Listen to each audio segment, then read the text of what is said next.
สบายดีเพื่อนนักลงทุนทุกท่านเนาะในคลิปวิดีโอนี้เนาะแอดมินจะมาแนะนำบัญชีเทรดว่าท่านั้นเหมาะกับบัญชีเทรดประเภทใดเพื่อใช้ในการออกออเดอร์ในการเทรดสำหรับแอดมินแม่นให้ความสำคัญในการเลือกบัญชีเทรดเพราะ1ช่วยเซฟเงินทุนของเฮาเนาะ2คือการบริหารจัดการเงินที่มันแม่นยำ3คือเพื่อการเทรดกำไรที่สม่ำเสมอเนาะในคลิปวิดีโอนี้เนาะแอดมินจะมาแนะนำเป็นโบรกเกอร์ XNet ในการเปิดบัญชีเทรดเนาะในโบรกเกอร์ XNet นี้เนาะจะมีประเภทบัญชีเทรดมีอยู่5ประเภทบัญชีเนาะในนี้เนาะแอดมินจะมาแนะนำตั้งแต่บัญชีเป็นผู้เริ่มต้นจนฮอดเป็นขั้นที่แอดวานซ์ก็คือเป็นเทรดเดอร์มืออาชีพเนาะตอนนี้เนาะสำหรับท่านใดที่เข้ามาในโบกเลยเนาะเพื่อมาเบิ่งประเภทบัญชีเทรดของโบกXNet เนาะให้มาบอนี้เนาะการเปิดบัญชีตัวนี้เนาะในนี้เนาะจะมีอยู่5ประเภทบัญชีเนาะ1เป็น Standard เนาะ2คือเป็น Standard Sen 3คือเป็นบัญชี Pro 4คือเป็น Raw Space 5คือเป็นบัญชี Zero เนาะในนี้เนาะแอดมินจะมาแนะนำคร่าวๆแต่ละประเภทบัญชีว่ามันเป็นจังไดเหมาะกับไผเดเนาะตัวนี้เนาะ1เป็นบัญชี Standard Sen เนาะ Standard Sen ตัวนี้เนาะเป็นบัญชีที่เหมาะกับสำหรับผู้เริ่มต้นตัวนี้หั่นที่บ่เคยได้ศึกษาตลาด Forex มาก่อนอยากลองเทรดเบิ่งว่ามันเป็นจังไดก็สามารถใช้บัญชีเซนเพราะว่าบัญชีเซนตัวนี้จะเป็นหัวหน่วยน้อยสุดของการเทรดเพราะว่า1ดอลลาร์จะเท่ากับ100เซนต์ฉะนั้นเรามีเงินอยู่100ดอลลาร์เท่ากับ10,000เซนต์ฉะนั้นเราก็สามารถบริหารจัดการพอร์ตได้อย่างสบายเนาะสำหรับค่าสเปรดจะอยู่ที่160จุดเนาะตัวนี้เนาะ160จุดนี้ว่ามันห่างสำใดกะมาเบิ่งกราฟตัวจริงเนาะตอนนี้เป็นบัญชีเซนเนาะตัวนี้เนาะค่าสเปรดจะอยู่ประมาณนี้เนาะแคบประมาณสำนี้นี่คือตัวนี้เนาะเป็นค่าสเปซเป็นความกว้างของค่าสเปซถามว่ากว้างบ่ก็บ่กว้างตัวนี้เพราะว่าตัวนี้มันเป็นไทม์เฟรม1นาทีเป็นไทม์เฟรมที่น้อยสุดเลยตัวนี้สมมุติว่าเป็น5นาทีดิก็ประมาณนี้ค่าสเปซ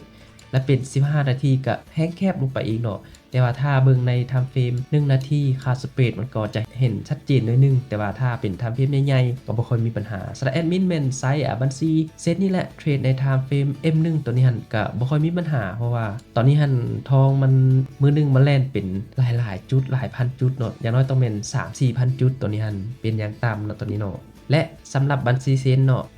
ฝากขั้นต่ำแม่น10ดอลลาร์เนาะตัวนี้เนาะleverage บ่จำกัดเนาะสามารถเทรดได้ทั้ง MTC MT5 และ Web Terminal ของ Broke เนาะตัวนี้เนาะบัญชีที่2เป็นบัญชี Standard ตัวนี้เป็นบัญชีมาตรฐานของนักเทรดที่เข้ามาในตลาดส่วนหลายเพิ่นจะเลือกเป็นบัญชี Standard ตัวนี้เนาะในการเทรดหลายๆคนเข้ามาใหม่เนาะส่วนหลายจะเปิดบัญชี Standard เพราะว่าค่าสเปรดจะต่ำเนาะตัวนี้เนาะเริ่มต้นอยู่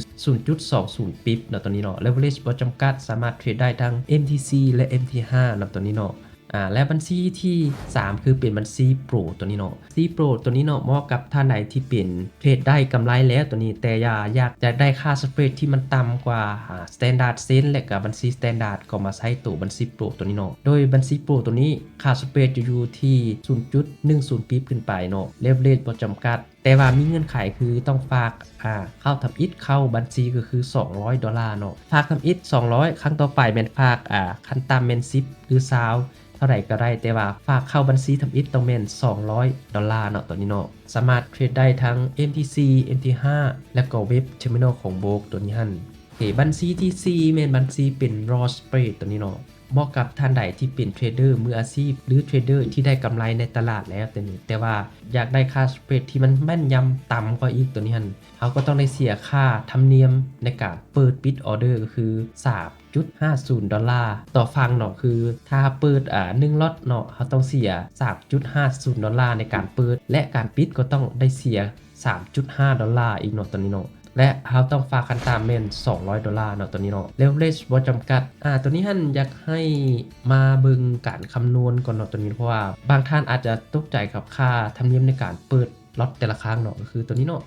เป็นเครื่องมือในการคำนวณธรรมเนียมต่างๆเนาะตัวนี้เฮาไปที่ community ตัวนี้เนาะแล้วไปเลือกบัญชีเป็น raw spread เนาะเป็นส่วนหลายเนาะจะเทรดเป็นคู่ทองคำเป็นส่วนใหญ่เนาะสมมุติเราใส่ leverage บ่จำกัดตัวนี้เนาะเปิด1ล็อตตัวนี้หั่นเอามาคำนวณกดคำนวณเข้าไปคือค่าธรรมเนียมในการเปิดปิดออเดอร์ของเฮาอยู่ที่7ดอลลาร์ต่อล็อตเนาะสมมุติว่าเฮาบ่ได้เปิด1ล็อตดิเฮาจะเปิด 0.1 ตัวนี้หั่นก็คำนวณเบิ่งตัวนี้ค่าเปิดปิดของเฮาจะอยู่ที่ 0.70 ดอลลาร์เนาะตัวนี้เนาะคือบ่จำเป็นต้องเปิด1ล็อตตัวนี้หั่นบ่จำเป็นเฮาเปิดเท่าใดก็ได้แต่ว่ามันจะคำนวณให้เฮาสมมุติ 0.20 ตัวนี้ จะอยู่ค่าธรรมเนียมในการเปิดปิดของเฮาจะอยู่ที่ 1.40 เนาะตัวนี้เนาะเฮาบ่จำเป็นต้องเปิด1ล็อตก็ได้เฮาเปิดเท่าใดก็ได้ตัวนี้เนาะสลายแอดมินจะบ่ค่อยใช้บัญชี Raw Spread แต่ว่าบัญชีต่อไปที่แอดมินแนะนำตัวนี้เห็นหลายท่านที่ใช้เนาะบัญชีที่5เนาะเป็นบัญชี Zero นี่เหมาะกับไผ Zero นี่เหมาะกับเทรดเดอร์ที่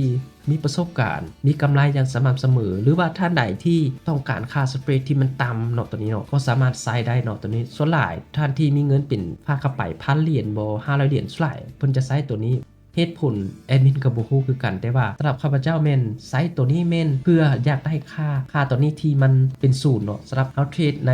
time frame M1 หรือว่า time frame 1 นาทีแม่นมีความสำคัญหลายในค่าสเปรดตัวนี้เนาะเงื่อนไขคือเขาต้องฝาก$200ในการเข้าบัญชีทำอิฐสำหรับครั้งต่อไปแม่นจะฝาก$10ก็ได้เนาะแต่ว่าทำอิฐนี้เนาะต้องฝากอยู่ที่$200เนาะสามารถเทรดได้ทั้ง NDC NT5 และ BIF Terminal ของโบกและมี leverage บ่จำกัดเนาะตัวนี้เนาะเอาไปคำนวณมึงว่ามันเป็นแบบใดตัวนี้สมมุติว่ามาตัวนี้เนาะเป็นบัญชี Zero ตัวนี้เนาะส่วนหลายมันจะอยู่เลเวลจะอยู่1 ต่อ 1,000 เนาะส่วนหลายเพิ่นไซส์เนาะตัวนี้เนาะตัวนี้เนาะสมมุติว่าเปิดอยู่1ล็อตของคู่ของทองคำเนาะเบิ่งค่าตัวนี้เนาะค่าธรรมเนียมทั้งหมดคือค่าต้นทุนค่าสเปรดของเฮาบ่มีแหละแต่ว่าค่าธรรมเนียมของเฮาทั้งหมดตัวนี้จะอยู่ที่$11คือเฮาสมมุติว่าถ้าเปิดฟังเซลคือเปิด1ล็อตจะเสียอยู่ที่ 5.50 และถ้าปิดออเดอร์นั้นก็จะเสียอยู่ที่ 5.50 รวมทั้งค่าเปิดและค่าปิดจะอยู่ที่$11เนาะส่วนว่าเฮาบ่เปิด1ล็อตเฮาเปิด